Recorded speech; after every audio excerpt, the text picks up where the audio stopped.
Vous êtes-vous déjà demandé pourquoi certaines personnes semblent facilement attirer toutes les bonnes choses, tandis que d'autres restent piégées dans un cycle perpétuel de privation? Ce que je m'apprête à révéler n'est pas une simple connaissance. C'est un principe mystérieux, systématiquement volé à l'humanité depuis des siècles entiers. Conservé dans des cryptes impénétrables, voilé dans les textes ésotériques des écoles de mystère, protégé par des pactes qui ont limité sa diffusion. Votre présence ici, maintenant, n'est pas accidentelle. Un instinct ancestral vous a guidé vers cette vérité, la même que les gardiens du pouvoir ont tenté d'enterrer sous des siècles de mensonges. Il existe un art, une alchimie mentale, qui vous permet de façonner la réalité selon votre volonté. Les oligarchies dirigeantes l'appliquent depuis des siècles, façonnant les institutions et les croyances à leur avantage, tout en offrant à la multitude des placebos spirituels, des doctrines édulcorées, dénuées de toute efficacité réelle. Aujourd'hui, pour la première fois, cette connaissance interdite vous est révélée dans sa forme complète, libre des distorsions imposées par les siècles. Le choix de son utilisation est désormais entre vos mains. Mais sachez ceci, après aujourd'hui, le voile de la perception ne pourra plus jamais retomber intact. Si ces mots ont résonné en vous comme un appel, laissez un like, non pas comme un acte de consentement envers moi, mais comme un sceau de votre engagement envers vous-même. C'est un signe que vous connaissez la vérité lorsque vous la rencontrez, que vous rejetez les chaînes de l'ignorance et que cette connaissance vous est parvenue dans un but plus élevé. Chaque j'aime est un acte de rébellion silencieuse, une étincelle à l'aube d'une nouvelle conscience. L'Opera Magna s'accomplit en 4 étapes: Nigredo, Albedo, Citrinitas et Rubedo. Il représente la descente dans les ténèbres, la purification, l'illumination et l'accomplissement. Tout au long de l'histoire, il a existé un art caché, une connaissance secrète réservée à quelques initiés, un mystère enveloppé de symboles, de métaphores et de formules cryptiques qui ont semé la confusion chez des générations entières. Nous parlons d'alchimie spirituelle, non pas celle qui vise à transformer les métaux en or, mais une alchimie beaucoup plus profonde et puissante, capable de transmuter l'essence même de la réalité. Ces connaissances ont été systématiquement supprimées des archives historiques, remplacées par des versions simplifiées et inefficaces. Les textes originaux ont été brûlés, leurs praticiens persécutés, et ce qui restait a été codifié dans un langage symbolique pour le protéger des regards indignes. Des temples de Karnak dans l'Égypte antique aux bibliothèques secrètes du Vatican, ce code a été préservé par une lignée ininterrompue de gardiens. Pourquoi tant de secrets? Parce qu'une telle connaissance confère à ceux qui la détiennent le pouvoir de réécrire les lois de la réalité. Imaginez si chaque personne découvrait que les limites imposées par la société ne sont rien de plus que des constructions mentales qui peuvent être dissoutes grâce à des techniques appropriées. L'ensemble du système de contrôle s'effondrerait instantanément. Les alchimistes de l'Égypte ancienne comprenaient que la véritable transmutation ne se produisait pas dans des creusets et des fours, mais dans la conscience humaine. Ils ont découvert qu'à l'intérieur de chaque être, il y a une force latente, une étincelle divine, capable de manifester n'importe quelle réalité désirée si elle est correctement activée. Cette découverte était si révolutionnaire qu'elle a dû être cachée sous des couches de symbolisme. Dans les manuscrits hermétiques, cette force est appelée le feu secret, l'énergie primordiale qui, dirigée par la volonté consciente, peut littéralement reconfigurer le champ quantique autour du pratiquant. Les Rosicruciens l'appelaient la lumière intérieure, les alchimistes médiévaux l'appelaient quintessence, mais ils faisaient tous référence à la même force transformatrice. Et si vous découvriez que tout ce qu'on vous a enseigné sur vos limites n'était qu'un mensonge élaboré, conçu pour vous empêcher d'avoir accès à ce code alchimique, que les règles qui régissent votre réalité sont beaucoup plus flexibles que vous ne l'auriez jamais imaginé? Les racines de ce savoir interdit ne commencent pas là où l'histoire officielle nous l'enseigne, mais bien plus tôt, bien avant les alchimistes médiévaux et même les manuscrits hermétiques. Ce code était déjà pratiqué dans les temples les plus intimes de l'Égypte ancienne. Là, sous la direction de Thesme, les initiés ont appris que la réalité matérielle n'est rien de plus qu'un reflet de processus internes. Dans les salles secrètes du temple de Karnak, Les grands prêtres pratiquaient des rituels de transmutation de la conscience qui permettaient la manifestation de tout, des guérisons miraculeuses au changement climatique. Ces pratiques étaient enregistrées dans des hiéroglyphes spéciaux visibles uniquement par ceux qui avaient des yeux pour voir, une référence à l'activation de centres perceptifs avancés dans le cerveau humain. Lorsqu'Alexandre le Grand conquit l'Égypte, ses connaissances migrèrent à Alexandrie, où elles furent conservées dans la célèbre bibliothèque. C'est là qu'Hermès Trismégiste, une figure représentant la fusion du dieu égyptien Thoth avec l'Hermès grec, a codifié ses enseignements dans ce qui deviendrait le Corpus Hermeticum. L'axiome hermétique, comme en haut, ainsi en bas, n'était pas seulement une observation philosophique, mais la première clé du code interdit. La réalité extérieure est le reflet de la réalité intérieure. Ce principe révèle que pour changer une circonstance extérieure, l'initié doit d'abord passer par la transmutation correspondante dans sa propre conscience. Au début de l'ère chrétienne, ces connaissances étaient déclarées hérétiques, car elles conféraient aux individus un pouvoir qui remettait en cause l'autorité religieuse établie. Comment pourriez-vous contrôler des gens qui ont découvert qu'ils pouvaient manifester leur propre réalité ? C'est pourquoi les gardiens de ce savoir formèrent des sociétés secrètes, utilisant des symboles tels que la rose et la croix, le compas et l'équerre, pour se reconnaître tout en cachant leurs enseignements authentiques. Ce qu'ils n'avaient jamais imaginé, c'est que cette connaissance serait révélée au moment même où l'humanité en a le plus besoin. Maintenant, alors que les systèmes de contrôle, aussi sophistiqués soient-ils, sont plus vulnérables que jamais à la vérité. Nigredo, la phase interdite de la dissolution. La première phase du code alchimique est la plus redoutée et, par conséquent, la plus cachée. Nigredo, l'œuvre en noir. Cette phase n'est pas mentionnée dans les livres d'auto-assistance modernes, ni dans les cours de manifestation qui prolifèrent sur le net. Pourquoi ? Parce qu'il représente le moment le plus ardu et potentiellement le plus choquant de tout le processus alchimique. Nigredo est la phase de dissolution, de décomposition, de mort symbolique. Les alchimistes la représentaient avec des corbeaux, des crânes et des images de putréfaction, car ils comprenaient que, pour créer une nouvelle réalité, l'ancienne devait d'abord être complètement dissoute. Non pas simplement remis en question ou modifiée en surface, mais désintégrée jusqu'à ses éléments constitutifs les plus fondamentaux. Cette étape est délibérément omise des enseignements spirituels modernes, car elle implique une confrontation directe avec l'ombre. Tous les aspects refoulés, niés et désavoués de soi-même. C'est le moment où vous découvrez que tout ce que vous croyez être vrai à propos de vous-même et du monde n'était qu'une construction mentale élaborée, implantée par des systèmes de conditionnement social. Le processus de Nigredo commence par la pratique de l'auto-observation radicale. Il ne s'agit pas de la méditation douce enseignée dans les applications de pleine conscience, mais d'une descente incessante dans les profondeurs de la psyché. Les alchimistes utilisaient des techniques spécifiques pour induire cet état, tels que le jeûne prolongé, la privation sensorielle et des rituels visant à déstabiliser les structures de l'ego. Le but n'est pas d'améliorer l'ego, mais de le dissoudre complètement, afin qu'une nouvelle conscience puisse émerger. C'est comme démonter un puzzle contrefait pour reconstruire l'image authentique. Au cours de ce processus, beaucoup vivent ce que saint Jean de la Croix appelle la nuit noire de l'âme, une période de profond désespoir existentiel où toutes les certitudes s'effondrent. Les techniques spécifiques de cette phase ont été codifiées dans des manuscrits secrets. Cependant, les éléments essentiels de ce chemin peuvent être appliqués par quiconque est prêt à affronter ces ténèbres. Cela commence par la remise en question radicale de chaque croyance, se poursuit par l'identification des schémas inconscients de pensée et de comportement et arrive finalement à la dissolution volontaire des identifications qui composent la personnalité.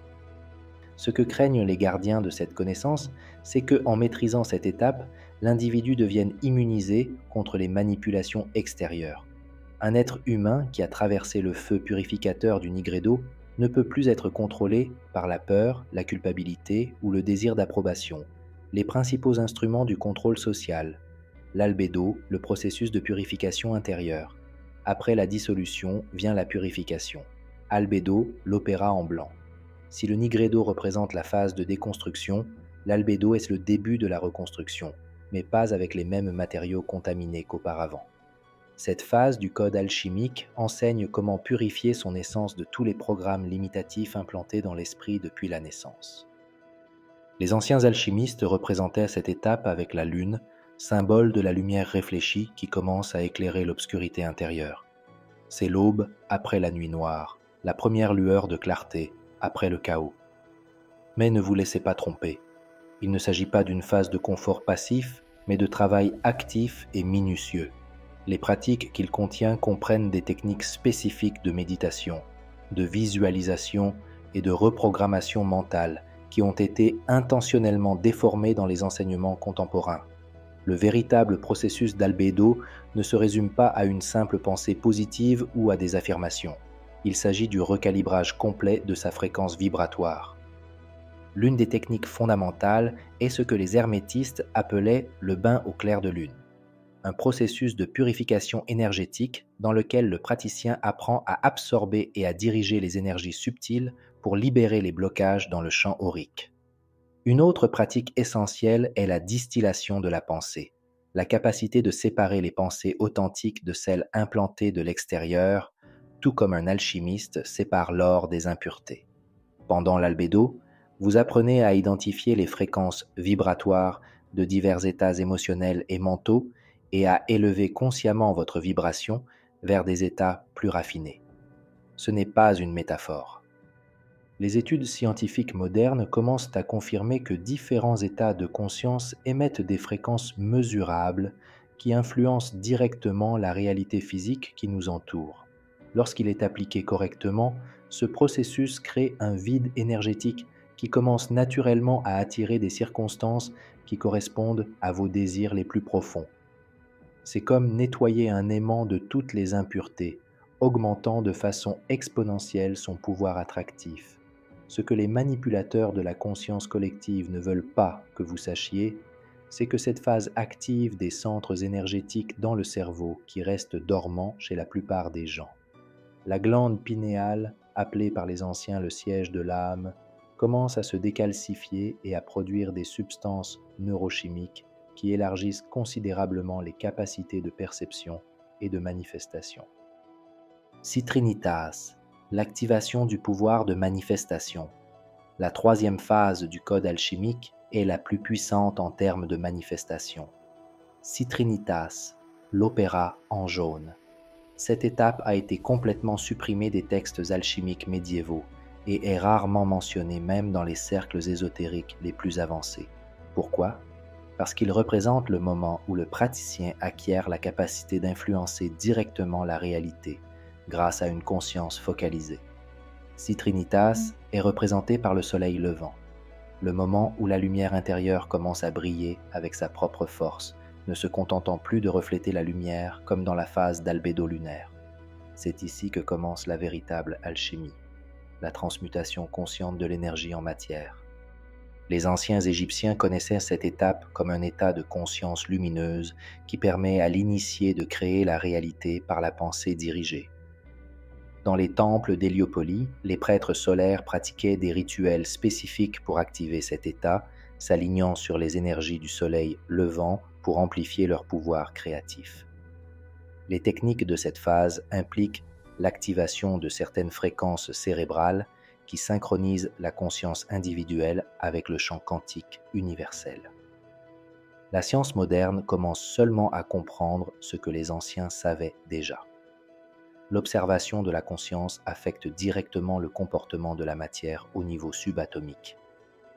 Le processus central de la citrinitas est ce que les alchimistes appellent la fixation du volatile, la capacité de transformer des pensées volatiles en réalités manifestes et fixes.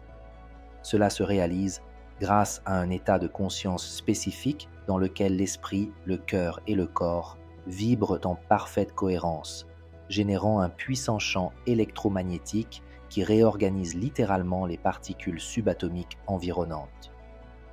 L'une des techniques clés est le souffle d'or, une méthode de respiration qui active ce que les taoïstes appellent le corps de lumière et les Égyptiens le Ka. Cette pratique implique des visualisations conscientes couplées à des schémas respiratoires précis qui modifient la chimie du cerveau, permettant l'accès à des états de conscience où la manifestation se produit instantanément. Une fois maîtrisée, cette étape vous permet de commencer à manifester vos désirs, non pas comme des événements futurs, mais comme des réalités présentes qui se déroulent naturellement. La frontière entre la visualisation de quelque chose et son expérience commence à s'estomper, et le temps entre l'intention et la manifestation est considérablement réduit. Ce que les élites qui contrôlent les systèmes de croyance ne veulent pas que vous découvriez, c'est que cette capacité n'est pas surnaturelle. C'est un droit de naissance qui vous a été délibérément retiré. Vous êtes né avec le pouvoir de créer votre propre réalité. Cette capacité n'a été mise en sommeil que par des siècles de conditionnement limitant. Rubedo, la transformation finale de la réalité. L'étape culminante du code alchimique est la plus redoutée par ceux qui souhaitent garder l'humanité sous contrôle. Rubedo, l'opéra en Rosso. Cette étape représente la transmutation complète du soi et la capacité de manifester instantanément toute réalité désirée. Rubedo est symbolisé par le soleil à son zénith, le moment de puissance et de clarté maximale. C'est l'état de conscience dans lequel le praticien non seulement influence la réalité, mais devient un avec le processus créatif universel. Les alchimistes le représentaient comme du rouge écarlate, la couleur du sang vital et du feu transformateur.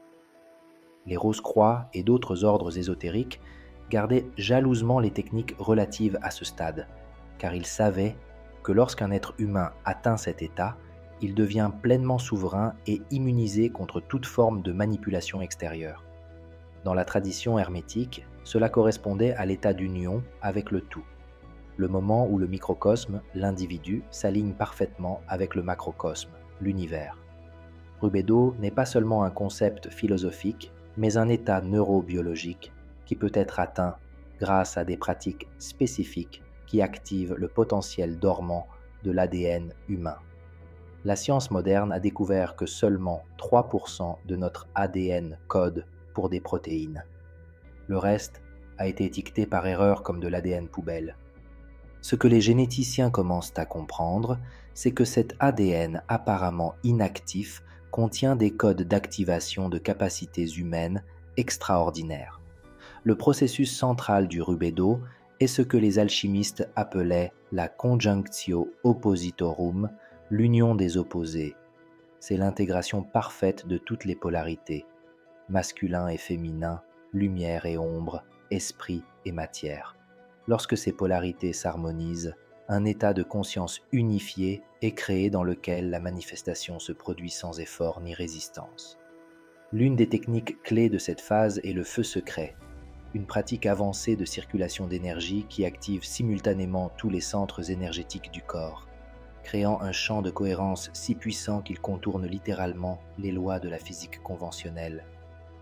Les symboles du phénix renaissant de ses cendres et de la pierre philosophale n'étaient pas des métaphores, mais plutôt des descriptions codifiées de cet état de conscience.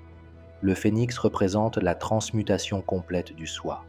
La pierre philosophale symbolise la conscience cristallisée qui transforme tout ce qu'elle touche en sa plus haute expression.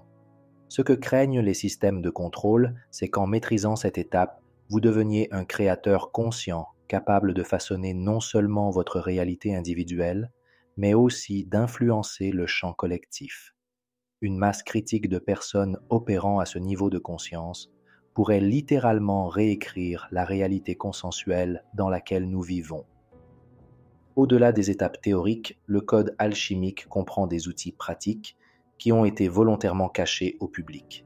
Ces techniques ne nécessitent pas des années d'études ésotériques, mais peuvent être appliquées immédiatement pour commencer à transformer votre réalité.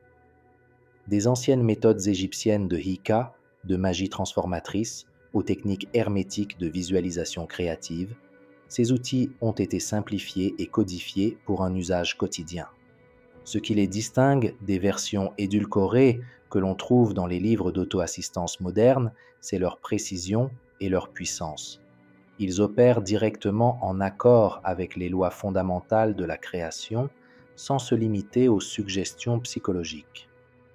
La pratique de la solution parfaite, par exemple, permet de dissoudre instantanément les blocages énergétiques qui empêchent la manifestation de vos désirs.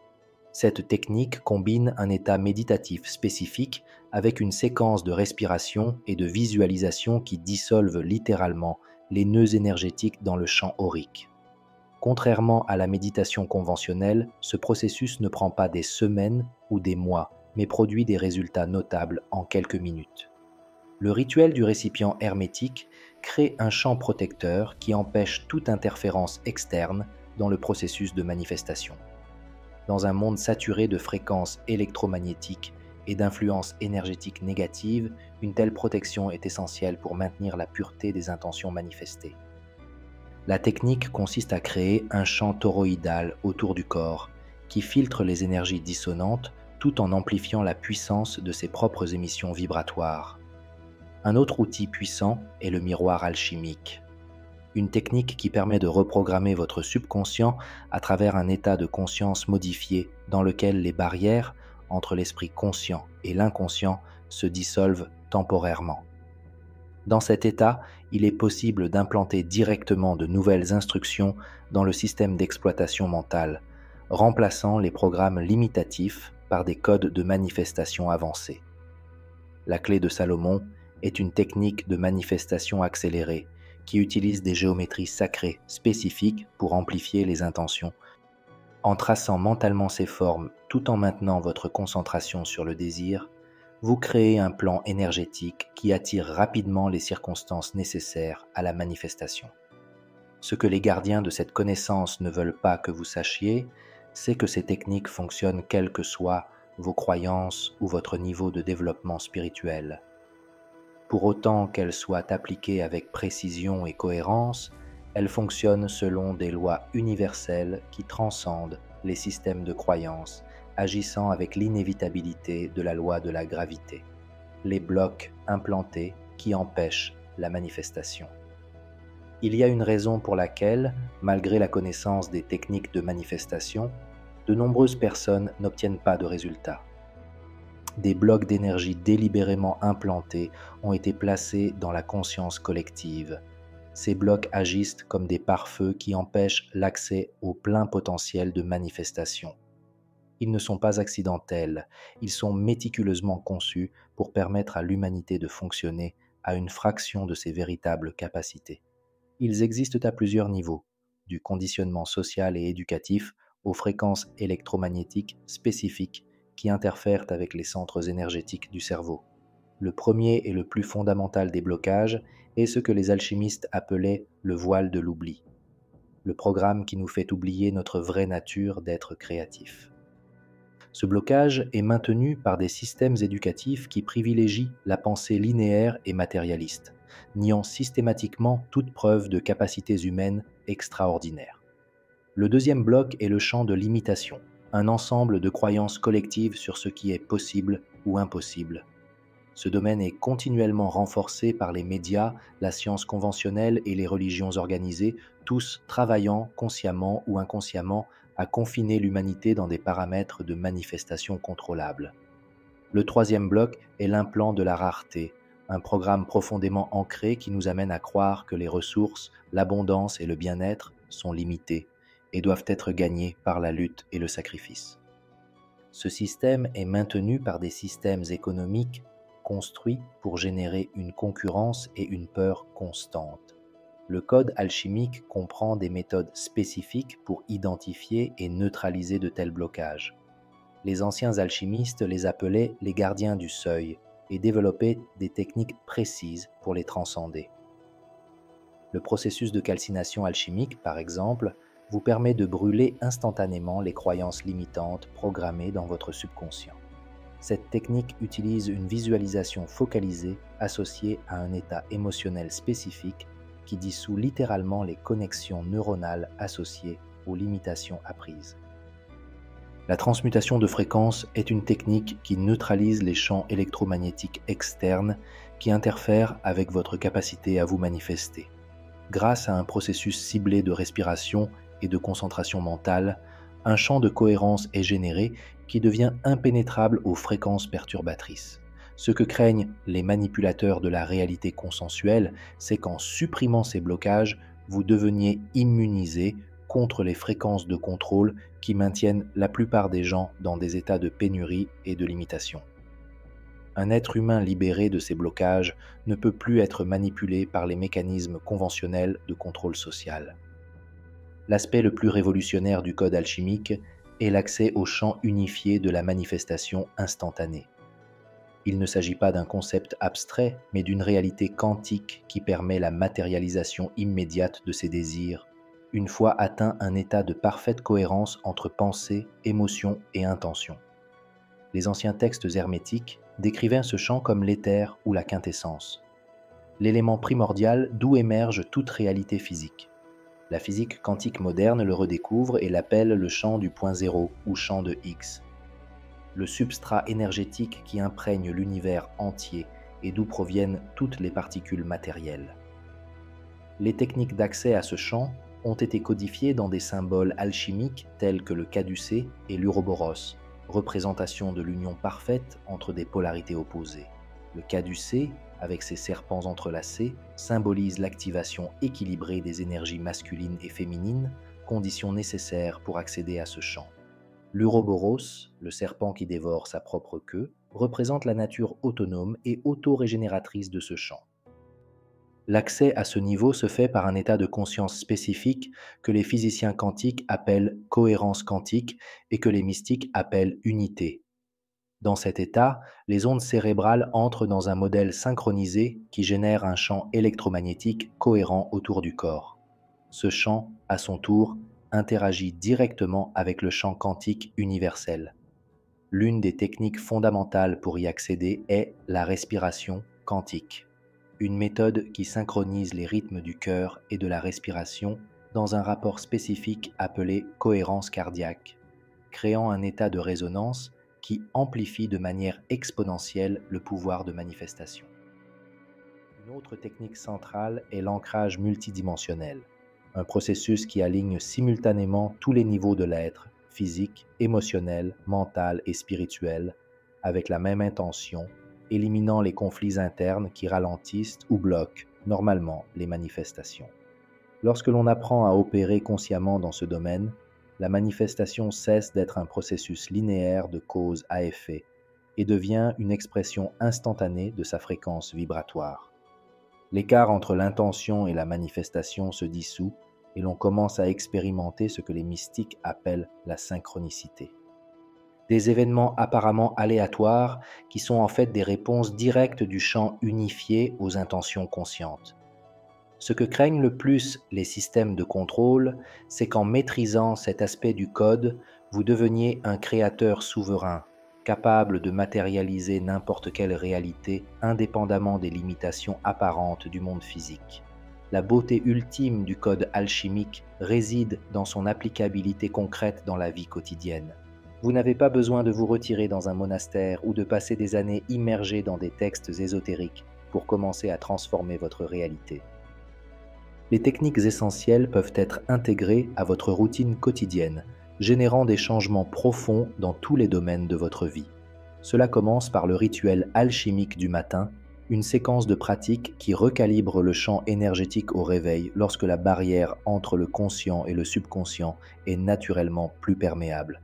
Ce rituel comprend une courte méditation centrée sur la glande pinéale, suivie d'une série de respirations spécifiques qui activent le système énergétique et se termine par une déclaration intentionnelle qui programme le champ quantique pour la journée. Tout au long de la journée, pratiquez l'alchimie instantanée, des micro-interventions de 30 à 60 secondes qui maintiennent votre fréquence vibratoire élevée, même dans des environnements difficiles. Ces pratiques comprennent des techniques d'ancrage énergétique, de recalibrage de la cohérence cardiaque et des ajustements rapides du champ aurique qui peuvent être effectués discrètement n'importe où. Pour les situations spécifiques qui nécessitent une manifestation ciblée, utilisez le protocole de transmutation, une séquence en 7 étapes qui convertit les défis en opportunités grâce à l'application consciente des lois alchimiques. Ce protocole s'applique à tous les domaines de la vie, des relations et de la santé aux finances et à la réalisation de votre objectif de vie. Avant d'aller dormir, pratiquez le saut nocturne, une technique qui programme le subconscient pour continuer le travail alchimique pendant le sommeil, consolidant les manifestations commencées pendant la journée et préparant le champ énergétique pour le lendemain. Pour accélérer les résultats, mettez en œuvre le cycle de manifestation lunaire, un système qui aligne les pratiques alchimiques avec les phases de la Lune, exploitant les énergies naturelles d'initiation, de croissance, de culmination et de dissolution pour amplifier les créations conscientes. Les véritables alchimistes n'étaient pas des figures mystiques isolées, mais des gens ordinaires qui appliquaient ces principes dans leur vie quotidienne, transformant non seulement les métaux en or, mais des circonstances ordinaires en expériences extraordinaires. Ils ont compris que le laboratoire alchimique n'est pas un espace physique, mais la conscience elle-même. Ce que les gardiens de cette connaissance n'ont jamais voulu que vous découvriez, c'est que le véritable laboratoire alchimique ne se trouve pas dans un temple secret, mais en vous, accessible chaque fois que vous choisissez d'activer votre pouvoir créatif inné. La pierre philosophale, ce catalyseur légendaire de transmutation, n'est pas un minéral enfoui au plus profond de la Terre. Au lieu de cela, il brille dans les profondeurs de votre conscience éveillée. Ce voyage à travers les mystères de l'alchimie intérieure touche aujourd'hui à sa fin apparente. Mais attention, ce que nous appelons la fin est en vérité le début d'une métanoïa radicale, d'un renversement ontologique qui redessine les frontières mêmes du possible. Le code alchimique qui vous a été révélé transcende la simple connaissance spéculative. C'est un art opérationnel, un algorithme métaphysique qui, appliqué avec une rigueur hermétique, reprogramme la substance même de votre existence. Considérez ceci. Si ces vérités sont restées cachées pendant des millénaires, ce n'est pas parce qu'elles sont fausses, mais à cause du pouvoir dangereux qu'elles contiennent. La dynamique que j'ai révélée fonctionne avec une précision implacable, sans se soucier de vos croyances antérieures ou de votre préparation spirituelle. Ce sont des lois cosmiques, antérieures à tout dogme ou système philosophique. Le défi ultime se présente désormais à vous. Comment allez-vous utiliser cette clé des mystères? Quelle réalité entendez-vous forger, non seulement pour vous-même, mais comme contribution à l'évolution de la noosphère collective? Votre présence ici, à ce moment précis chronologique et karmique, n'est pas accidentelle. Si ces mots ont suscité en vous ne serait-ce qu'un instant de reconnaissance épiphanique, alors le processus a déjà commencé. Laissez un like, non pas comme un acte de consommation passive, mais comme un geste initiatique. C'est votre saut sur le pacte alchimique que vous faites aujourd'hui avec la partie la plus authentique de vous-même. Écrivez dans les commentaires l'un de ces mots sacrés. Nigredo, si vous ressentez l'appel de la purification à travers le chaos. Albedo, si vous recherchez l'ascétisme à travers la discipline. Citrinitas, si vous aspirez à la sagesse solaire. Rubedo, si vous êtes prêt pour le mariage alchimique entre la matière et l'esprit. Il ne s'agit pas d'un simple commentaire, mais d'un acte rituel, un message codé lancé dans la matrice cosmique. Si vous reconnaissez la valeur de ces vérités et avez l'intention d'en devenir le gardien, abonnez-vous à la chaîne, non pas en tant que spectateur, mais en tant qu'initié au travail de l'opéra. Le prochain voyage attend ceux qui osent regarder dans l'abîme, car seuls ceux qui ont le courage de brûler peuvent aspirer à la transmutation. Vallée d'Aeternum.